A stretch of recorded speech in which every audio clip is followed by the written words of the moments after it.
Так, бізде келесі сұрақ.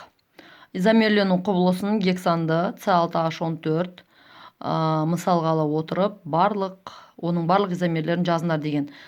Енді барлық изомерлері міне көріп тұрғандарында 5 изомер. Енді олар бесеуін қалай жасап шықтым, соны түсіндіріп өтейін.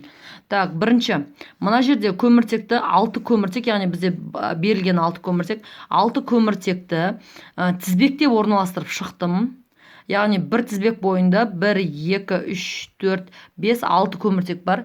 Оның біріншісі және соңғысында 3 сутектен болады, өйткені олар бір көміртекпен ғана байланысқан. Ал қалған көміртектер 2 көміртекпен байланысқандықтан олардың барлығында 2 сутектен болады. Келесі, екінші, 2 метилпентан. 2 метилпентанда тізбек бойында 5 көміртек қалдырып, соңғы 6-шы көміртегімді радикал етіп, 2-ші көміртекке байланыстырдым. Неге мен бірінші және соңғы көміртекке байланыстыра алмаймын радикал етіп? Өйткені ол n гексанға дұрыс кеп қалады. Яғни ол нөмірлеген кезде 5-тен кейін 6, мысалы 5-тен кейін соңына қоятын болсам 6, немесе 1-дің алдына қойсам 1 мына жақтан басталып кетер еді. Сондықтан да радикалдарды біз 2-ші көміртектен бастап орналастырамыз. Яғни 2-ші көміртекке орналастырдық па, бізде бағана 2-ші көміртекте сутек 2 еді ғой, енді бұл жерде енді сутек мына көміртекте 1 ғана қалды. Ал енді біз мысалы соңғы CH3-ті әкеп қоятын болсақ, бір сутегісі мынаға ауысты деген мағынада түсіне отырыңдар. Енді әр көміртектің, яғни 4 байланысы бар. Бірінші көміртекте 4 байланыс бар, сондықтан CH3 бір көміртекпен байланысқандықтан міне радикалда да CH3 және соңғы 5-ші көміртекте де CH3.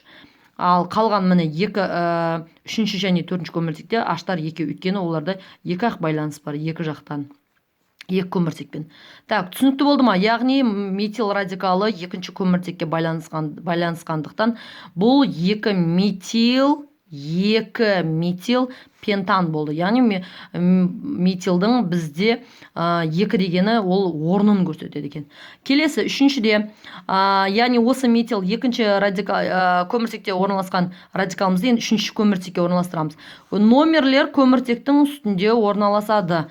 Яғни бұл жерде 3-ші көміртекке байланысқан бұл радикалымыз, сонда бұл қосылыс 3 метил, яғни метил радикал 3-ші көміртекте байланысқан деген сөз.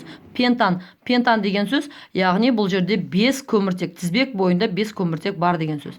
Келесі, 4-шіде 2,2 диметил бутан. Яғни 2,2 деді ма, значит диметил ма, яғни 2-ші көміртекте метил радикалдары 2, міне CH3, міне 2-ші CH3. Ал мына жері бутан. Неге бутан болды? Өйткені бұл жерде бізде жалпы 6 сутек көміртек болу керек қоя. 6 көміртектің 2 радикал. Ал қалғаны тізбек бойында 4 көміртек қалған. Сондықтан да 2,2 диметил бутан. Енді біз 5-шісінде радикалдағы 2 радикалды 2-ші көміртекке және 3-ші көміртекке орналастыратын болсақ, онда 2, 3 метиліміз 2, сондықтан диметил бутан деген атаумен қалады екен. Ал енді түсінікті болса, келесі тапсырмаға өтейік.